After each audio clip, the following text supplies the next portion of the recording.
Hi, and welcome into the Ranch Sitdown. Our guest today, Cash Byers. Howdy, y'all. This is Ride, Cowgirl, Ride.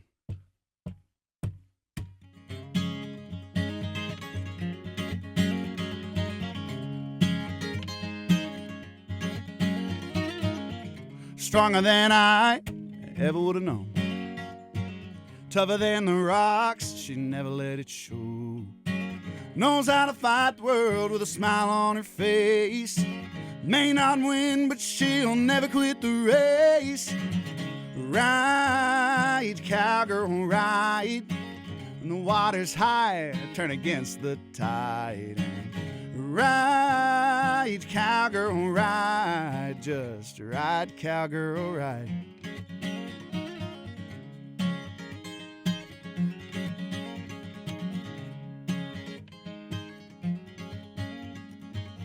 Blood running through her veins runs thick like the heartland mud. The spirit that just can't be tamed. Like to see him try. And God help that crazy old cowboy that'll hitch up to her cart. She'll crack her whip and off in the sun. She'll take off with his heart. Ride, cowgirl, ride. Rope that old blue northern.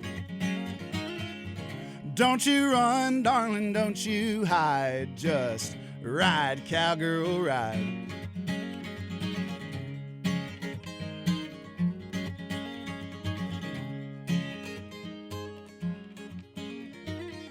My heart sank when I heard you fell.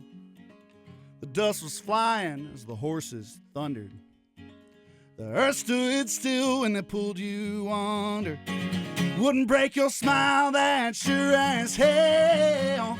Ride, cowgirl, ride.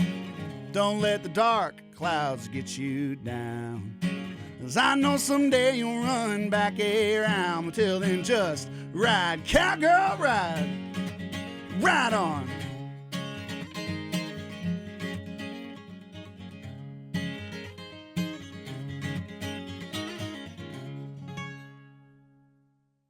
Nicely done, man. Nicely done. Cash Byers hanging out with us on the Ranch Sitdown. You look like you were having fun. Yeah. You enjoying this? You love doing this now, don't you? Oh, dude. Yeah, this is the dream, man. I have the best job in the world. It was what I hear New Year's Day 2019. You made a drastic, life-changing decision. Yeah. New Year's Day 2019, I decided I was going to quit my job. I was a 911 EMT in Arlington, Texas. Mm-hmm. And I decided that I wanted to commit to something else. I didn't know what I was going to do, but I knew it wasn't going to be EMS. So I moved to College Station, which was the home of where, Robert Earl Keen and Lyle Lovett, these guys I'd really looked up to, got their start. So I moved down there and didn't have a job, but I had a guitar. So I was like, well, until I can find a job, I'll start playing some shows. And then I started playing some shows, and they actually paid me. I was like, well, I found a job. Wait a minute. Yeah. So I started doing that and writing songs, and then here we are. That is wild. So you're probably gonna told people about your decision. Were they all trying to talk you out of it? Oh yeah, absolutely. You gotta pay the bill, son. Yeah, my parents were not happy when I was like, yeah, I've got this job. I know. I don't want it anymore. I'm gonna go play guitar instead. I'm gonna go be an Aggie. My sister is a Longhorn. I was like, oh my God. So it was just insult to injury. And then I played a few shows, and I kind of was able to eventually get my parents on my side, but that took a minute. I could imagine. Yeah, I could imagine. Yeah. I mean, have they gotten to the point where they're okay with this now? Oh, they're the most supportive in the world now. They were worried, as parents should be, that you would hope so. Yeah, that they would have said, yeah, whatever, go ahead. Yeah, exactly. They were worried that I wasn't going to be able to get by, and then I did. And when about 6 months of me being able to get by, they're like, well, it must be working. And then they came out to a few shows. They're like, okay, well, I see why it's working. Yeah. And then now I think I did about 230 shows last year. Wow. Yeah, I play 4 or 5 times a week at this point, anywhere that'll have me, because I Mm-hmm. just love playing. I would do 7 days a week if I could. How would you describe your sound to someone who has never heard of Cash Byers and Big Valley? I would describe our sound as a mix between Texas Americana and red dirt country. Okay. I love all kinds of music. I grew up on blues, and I grew up with Robert O'Keefe and Guy Clark. So it's kind of hard for me to move away from that because it's so ingrained in what I do. But at the same time, when I kind of found my own music, it was Turnpike and Casey Donahue and Randy Rogers and Stoney LaRue. And so that was the music that I found on my own. But the music I was given when I was young was all the greats from Texas. And yeah. So your family kind of inspired your love for this music, it sounds like. Absolutely. I'm the only musician in the history of my family. Mm-hmm. My dad's a photographer. My mom works in business, and there was always a joke on my dad's side of the family that we would the day that we had a musician in the family would be the day we sold the farm, because it would never happen. And then I showed up, and we still have the farm. That's a good sign. That's a good sign. Maybe if this thing works out, you can buy a second farm, Cash. Maybe one day. It's not much of a farm for those out there. It's just kind of a piece of property in North Texas that we call the farm, but it was at one point a thriving farm. Was it? What did you cattle? It was, so they were dryland farmers, from my Okay. understanding. It was my grandpa on my dad's side, and my great grandpa were really into it, and it was, I want to say, sorghum, I think is what they grew. Mm-hmm. But they did have goats. I know that was the other thing they had Okay. out there. But I didn't. As my dad moved down here to DFW, we kind of just kept the farm, and now there's not much but oil rigs and windmills on it. So where is the farm? Chillicothe, Texas. Oh, okay. Yeah, right there by Vernon and Quanah. Mm-hmm. It's only about 50 acres, but it's my favorite 50 acres in Texas. Oh man! So is that where the Big Valley part of the band comes from? Actually, yeah, that's a great question. So Big Valley is it's a cemetery actually in Chillicothe, Texas. That my family's been buried at since before Texas was a state, since before the Texas Revolution. I have family members buried there. It was a Texas historical site. I'm not sure if it is anymore, but it was. Mm-hmm. And when I was looking for a band name, I was like, well, whoever's in my band is part of the family. Yeah. And I can't think of a better name than, everybody in Big Valley's family to me. So That's awesome. That's really cool. So, independent artists, what's been the biggest challenge so far? the biggest challenge to me in music is to, aside from trying to write songs that are meaningful to me and then that other people can connect with, I would say is, trying to grow and get a bigger audience and perform on bigger stages, but doing that while staying true to what the goal was, which is, songs that are meaningful to me, because I feel like I could go, not to rag on the Nashville route, but I could go the standard Nashville route of like, find songs that other people have written, sing them really well, play them really well, and record them, but they don't mean anything to me. Right. You don't believe in them. Yeah, and so trying to find a way to, we play a lot of covers and only choose covers that mean something to me, and play all the originals I can, and to grow in that vein is the hardest part, but that's also the most fun part.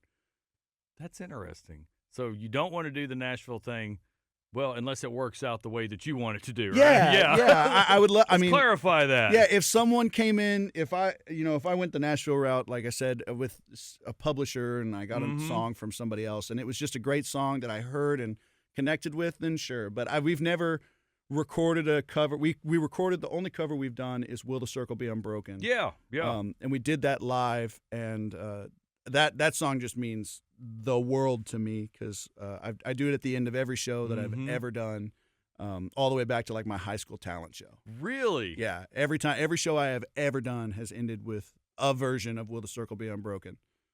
So you were in high school talent shows doing music. Yeah. What was that like? That was interesting. I got I went to high school in Arlington, Texas, at Lamar High School. Yeah. Go Vikes. And when we did the high school talent show, I remember I sang Front Porch Song by Robert Earl King Mm-hmm. at the high school talent show in Arlington, Texas. And no one knew it.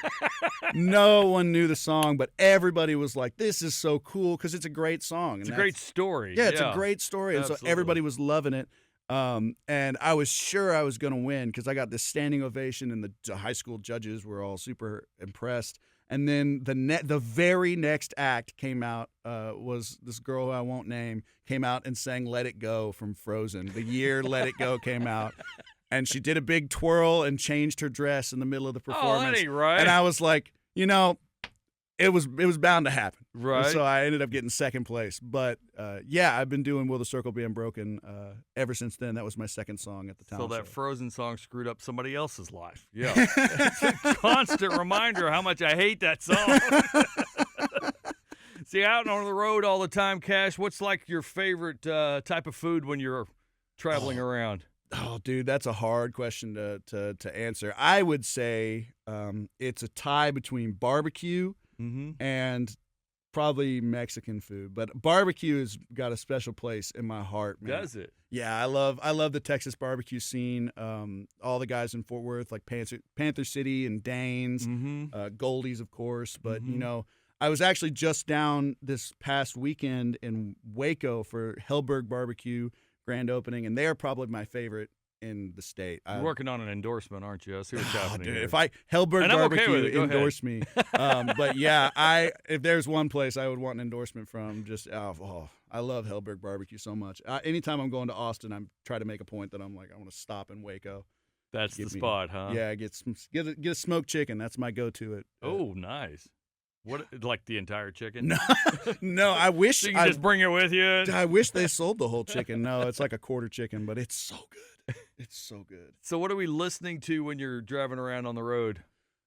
I listen to all kinds of different stuff. Do you? Man. Everything from country to blues has been my jam lately. A lot of like Albert Collins. Yeah, wow. Albert King. Like real blues. Yeah, all the Kings, including Marcus King, who I'm a huge fan of. Absolutely.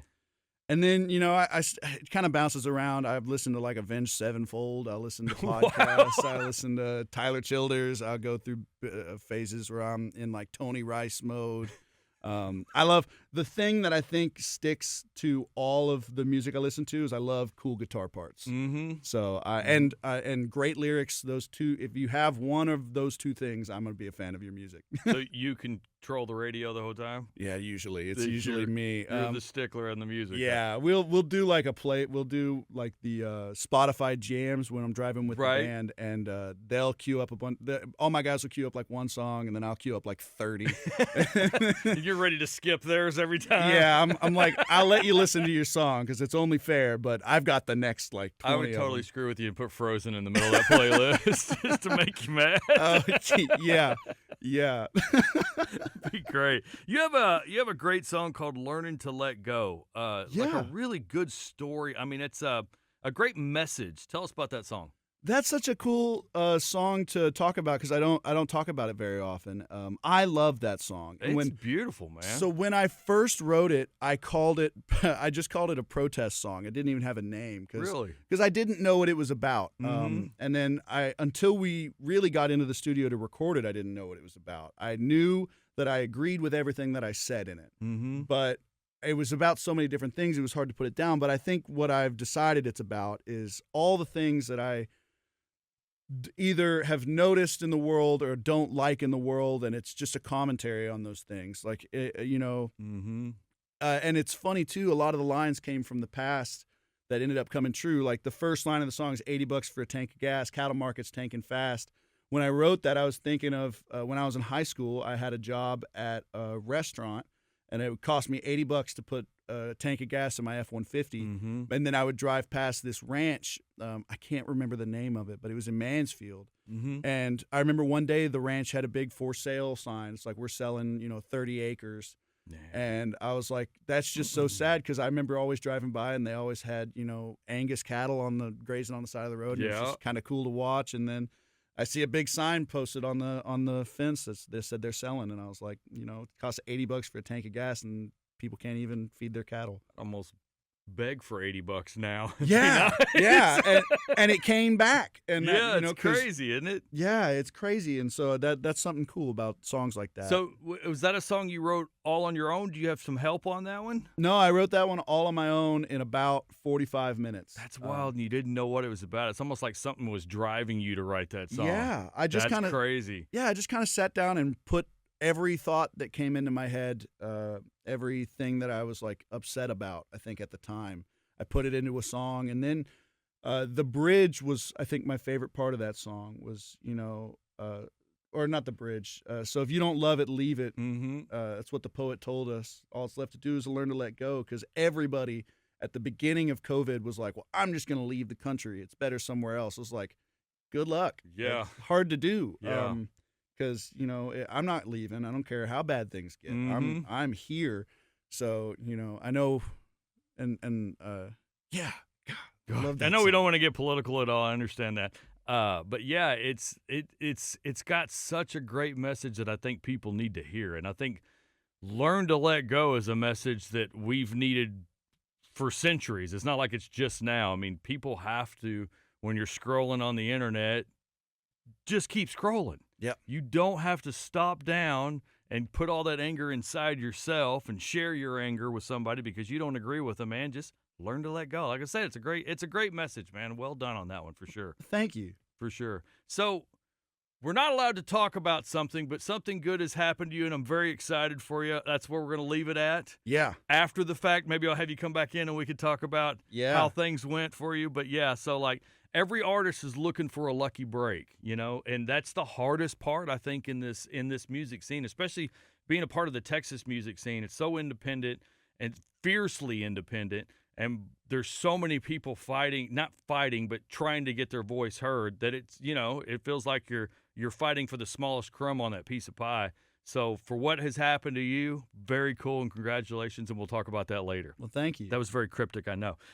So how about one more song, Cash? Yeah, sure. Tell us about what we're going to hear. This one is not released, and Oh, nice. I've been thinking about, I've got a lot of songs that aren't recorded or released.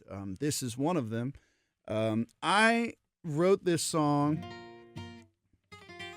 about running into a preacher that I used to know when I was a kid. I ran into him at a show I was playing in Fort Worth at Star's Basement Bar. Yeah. And I was like, no way, no way, that's my preacher. And he was saying, he was coming to tell me he's working at a new church. And it's like, well, I haven't seen you in a while. I'm like, oh, that's always fun to hear from your preacher. Yeah, it always feels good, doesn't it? While I'm sitting here drinking a beer in this basement bar. In a bar. So I wrote this song, and then now I just say it's about being a degenerate. It's called Even Trade, because at the end of the day, everything you give up to chase a life like this is worth everything you get back in the end. That's awesome.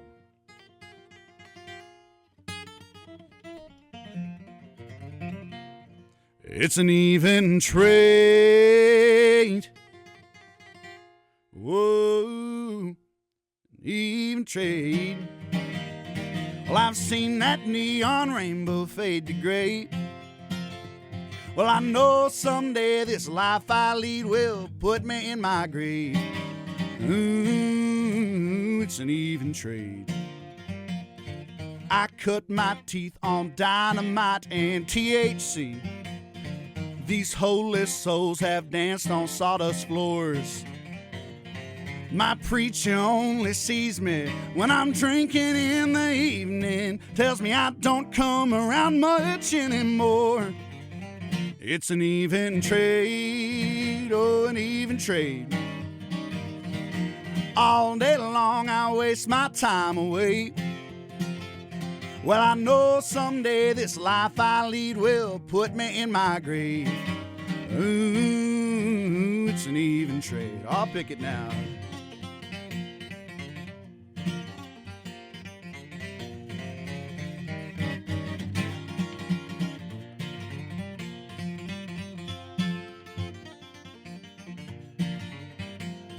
My ears are ringing louder than my telephone, and the IRS is busting down my door. My baby says she's leaving 'cause I got stoned again last evening, and her car ain't in the driveway anymore. It's an even trade, oh, an even trade. Well, I've seen that neon rainbow fade to gray. Well, I know someday this life I lead will put me in my grave. Ooh, it's an even trade. Ooh, it's an even trade.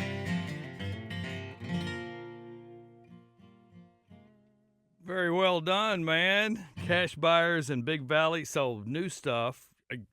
Working on a new album, or? We are, yeah. We're working on a new project. Super excited to say more when that is a little bit further down the road. You got a lot of secrets in your life right now. Yeah, I got a lot of stuff. You look like you're about to bust at the seams. To just, I got to tell you about everything. There's so much I want to tell everybody about. There's so much I can't say, but yeah, we're working on a new project. I've got a whole bunch of new songs that I can't wait to share with everybody. Exciting. Yeah. Exciting. So what's the next big goal for Cash Byers and Big Valley? Oh, releasing this project. Okay. What project are you talking about? Yeah, so we're working on an EP. That's going to be 4 to 5 songs, maybe 6, maybe 7, 8, 9, 10 songs long. That is just very different from what we've done in the past, but in the best way possible. I think it takes everything we've tried to do with our prior projects and just brings it in a new light and steps forward in a different way, and I'm so excited. Nice. I'm so excited. Dude, like you have this just smile ear to ear on what's going on with you right now. Yeah. That's great to see that. Hey, life is good. That decision, New Year's Day 2019, seems to have worked out for you. Best decision I ever made. That's fantastic. Cash Byers and Big Valley, how do folks keep up to date with you? Check us out on Instagram or Facebook or TikTok at Cash Byers Music. It's cash like money, Byers like you ain't got none, BYERS music. And we also have a website and all that good stuff. But other than that, go listen to our music. It's on Spotify, on Apple Music, wherever you listen to music, it is there. Do you do the TikTok dances too? I do not do the dances. Well, never mind. Don't follow him on TikTok. It's a waste of time. Just a waste of your time. Yeah, you don't want to watch me dance. Cash Byers, buddy, thank you so much for joining us, man. Appreciate you. Yes, sir. Thanks for having me.